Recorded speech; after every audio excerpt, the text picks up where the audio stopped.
Thank you, Professor Fong. It's actually my pleasure to be here, and I see some familiar faces, and you guys are the expert. I'm just sharing some of my, humble opinions on the housing market. So today I'm going to talk about, some demographic events and how it affects the housing market in Hong Kong.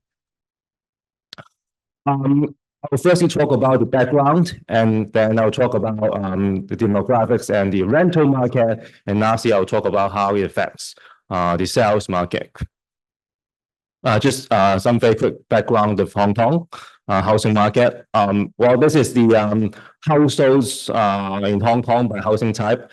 In 2023, we have around 2.7 million households in Hong Kong, and 35% of them are owners of private housing, and 20% of them are, tenant of private housing, so they're renting a private homes, and 15% of them are owners of different kinds of subsidized sales housing, including HOS, co-op, etc.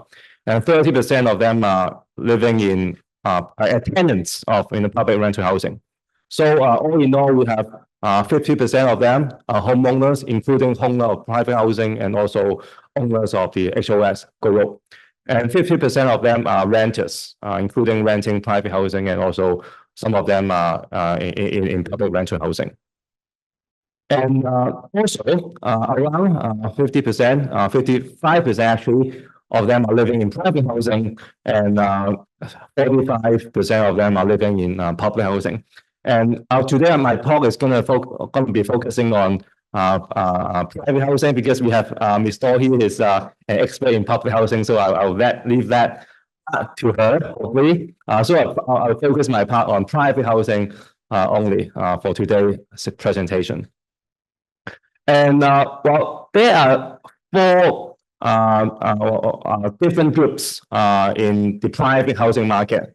So we have the local end users and investors, and we also have a foreign end users and investors. So it's 2 times 2 is makes it four different types in Hong Kong's housing market. And they're going to be affected by different factors, which is happening in recent years. And these factors are going to be having a different effects on each of them. One of the most important factors, obviously, is the mortgage rate, which is shown as a light green line here. The color is not so sharp here, but the light green line here is a property, is a mortgage rate in Hong Kong. It has risen sharply since the middle of 2022, and most importantly, it has risen about the rental yield of property. So we are having a negative carry here, meaning the financing cost of buying a property is lower than the rental yield of investing in the property, and the rent and the difference on the rate is around 1%. So this has turned off a lot of the investors into the housing market in Hong Kong. Because why? Because the cost of financing, the mortgage rate, is actually higher than the rate of return, the rental yield of property.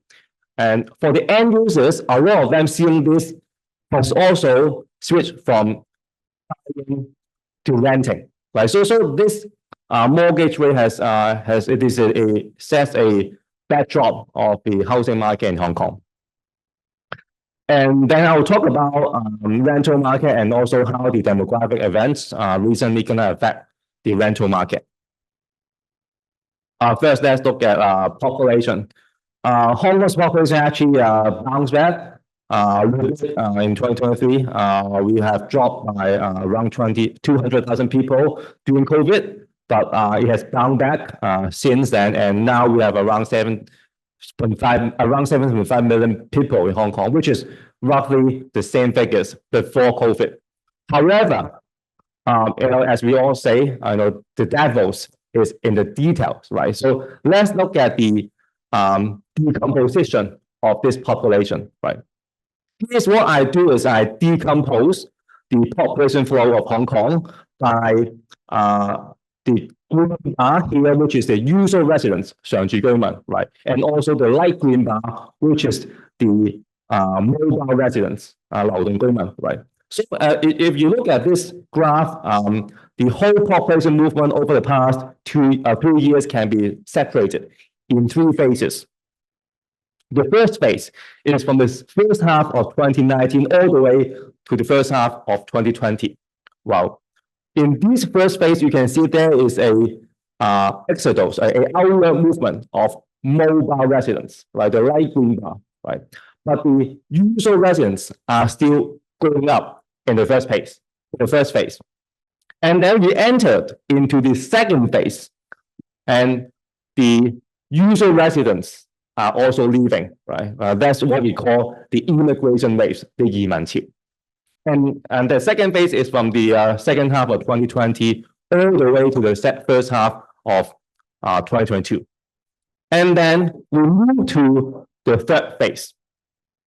As you can see, from the start of second half of 2022 all the way to the second half of 2023, the overall population, which is represented by the black line here, has gone back up, right? But if you look at the decomposition, it is mostly contributed by the mobile residents, right? The mobile residents, the light green bar, has contributed to the largest increase in population over the past, few months, right? And this has a significant impact on the housing market in Hong Kong. And there are 2 drivers in the population growth in Hong Kong over the past, 1 year and a half. One of them, the first key driver is foreign students. As you can see in this graph, the number of foreign students has increased steadily over the past few years, and it's going to increase, continue to increase over the next few years because just in October of last year, the government has increased the cap for the local students in UGC-funded universities from 20% to 40% of all students. So the number of foreign students going to increase, continue to increase in the next few years. So first driver is foreign students. Second driver is foreign talent or foreign workers. And again, I have decomposed them into different categories. If you look at 2023, although the number of non-mainland expats, which is a dark green bar here, has not yet recovered to pre-COVID level, the number of mainland talents has already doubled pre-COVID level. In 2023 alone, we have around 57,000 incoming mainland talents in a single year. As the government has introduced a new top talent scheme, 高才通, and which is the yellow bar here. And again, in a single year in 2023, the 高才通 top talent scheme has bring in around 50,000 talents to Hong Kong, and again, the majority of them are from the mainland China. And so, if you add up all the different expat schemes in 2023 alone, we have more than 140,000 foreign talents coming to Hong Kong, right? And these students and foreign talents, they are looking at not buying property in Hong Kong. A lot of them are looking at renting property in Hong Kong. And that's why rents has increased quite a lot over the past 1.5 years. Since the start of 2023, the rental index in Hong Kong has increased by around 10%. So rents has increased by around 10% since 2023, driven by 2 factors. One is a lot of people are switching from buying to renting because they have been seeing the mortgage rate increasing, and also a lot of the incoming students and foreign talents is choosing to rent a property in Hong Kong. So rental market are very prevalent in Hong Kong over it's actually very hot in Hong Kong over the past 1.5 years, right? So that is a rental market. And then let's look at the sales market. Sales market actually shows a slightly different picture. And so first look at all the supply and demand side factors of the sales market in Hong Kong. On the supply side, on the second-hand most of the owners are mid-aged and seniors whose properties were bought in early years with significant capital gains. And most of them have actually paid off their mortgage, so they have no need to sell at a reduced price. So the economic and interest rate fluctuations have little impact on them. So that is a second-hand market. On the first-hand market, again, that's a very different picture. Developers are faced with high inventory levels. So they have significant upcoming short-term supply pipelines. And also they are faced with high financing costs because of the high interest rates. So they are compelling the developers to lower the prices to accelerate sales, to clear the stocks, right? So that is the supply side. On the demand side, we have the locals and we also have the new Hong Kongers, right?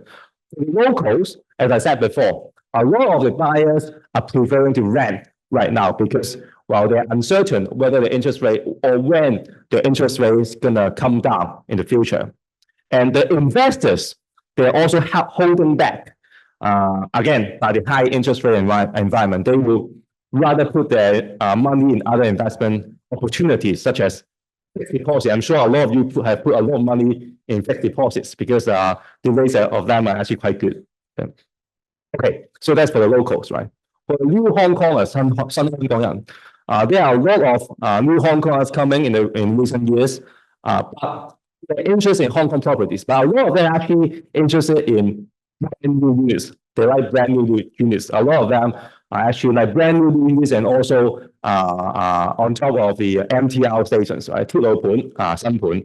They do not like second-hand units, right? And they're also adopting a wait-and-see attitude and holding out for bargain prices. So if you put all this supply and demand side factor together, you can see a clear picture of, first-hand, you have a lot of activities because developers are cutting prices. However, second-hand, because buyers are not selling, right? They're not in a hurry to sell. So the second-hand activities are actually very muted on the past few years. So this is the big picture. And let's look at these factors in a more deep manner, one by one. So this table shows the population changes by age of Hong Kong from 2020 to 2023. So you can see that the only population group that has meaningful increase is actually those about 60 years old, right? The number of population above 60 years old has increased by a combined, I think, more than 300,000 people over the last 3 years. And the elderly populations has increased the proportion in terms of total population in Hong Kong. In 2022, 26% of the total population are above 60 years old. However, in 2023, that proportion has increased to 31%. And again, that proportion going to continue to increase because we're going to experience a population aging in the future. And again, that will have a huge implications on the housing market. Why? Let's look at the pie chart on your left. 60% of homeowners in Hong Kong are aged 50 years old or above. And a lot of them has paid off their mortgage, which is shown. Let's turn your attention to the bar chart on the right. For the age group in 50 to 59, 65% have paid off entirely of their mortgage. For those aged 60 years or above, 86% of them has paid off their mortgage. So that means the majority of homeowners in Hong Kong are those in middle age or elderly and have paid off their mortgage. So they're not going to remarry, hopefully, and probably they are not going to have another children. And so they are not going to buy another flat. And they have paid off their mortgage, so they are not in a hurry to sell their units at a reduced price. So that means the majority of homeowners in Hong Kong are not selling their units. So you have no sellers in the second-hand market, right? And that's the supply side. And on the demand side, as I said, the demand side, the market has been increasingly dominated by new Hong Kongers. And as I said, they like brand new units, they do not like second-hand units. And that is also shown in the figures. The bar chart here shows the proportion of mainland buyers in the private residential market. The green bar is on the first-hand market, and the blue bar is on the second-hand market. And as it shows here, the proportion of mainland buyers is a lot higher in the first-hand market than in the second-hand market. And if you look at the figure in Q1 2024, 35% of buyers in the first-hand market are mainland buyers. And in the second-hand market, only 10% of them are mainland buyers. So on the supply side, people are not selling in the second-hand market. And on the demand side, we do not have enough buyers in the second-hand market. So the results is transaction volumes in the second-hand market has gone down steadily over the last few years. So we have a very quiet second-hand market in the last few years. All the attentions has been shifted in the first-hand market. Yes, right. So we have talked about the second-hand market. Let's talk about the first-hand market. Firstly, let's look at supply. And indeed, the private housing completions have been quite fluctuating in recent years, fluctuate between 14,000 units completion per year and 20,000 unit completion per year. That is for the past 6 years. And then let's look at the forecast, right? Let's look at the forecast. The right-hand side shows our forecast on the completion of private housing in the next few years. And as you can see, private housing completion is going to be still remaining at a relatively high level in the next few years. This year, we forecast there will be around 20,000 units of private housing being completed in this year. Next years are going to be higher still. 25,000 private housing units is expected to be completed in the next year, 2025. Then it will tail off a little bit, 2026 to 2028 to a level of around 15 to 17,000 units a year. But all in all, private housing completion is going to be in a relatively high level in the next few years. All right. And this is the distribution of the completions of private housing in the next 5 years. Majority of them, 20%, going to be in Tower City, which means Kai Tak. A lot of them are in Kai Tak. Second point is Tai Po with 13%, and also 10% of them come from Sai Kung, which include Tseung Kwan O, and actually a lot of them are in North Park, right? So we talk about the supply. Let's look at demand. Demand has not been catching up with supply in the past few years, and indeed, the private housing market is having a negative net absorption in the past in 4 of the past 6 years, meaning the transactions in the first-hand market is less than the completion of private housing units in that year, meaning stock has been piling up in the first-hand market. However, situation has improved somehow a little bit over the past 3 months because the government has relaxed the spicy measures since February, and in fact has shown in the market transactions have picked up, and indeed in May alone, 1 month alone, we record 3,600 first-hand sales in a single month in May, although it came down a little bit in June. But that was still a highest month over the past few years. So activities has come back somehow in life on the first-hand market over the past few months.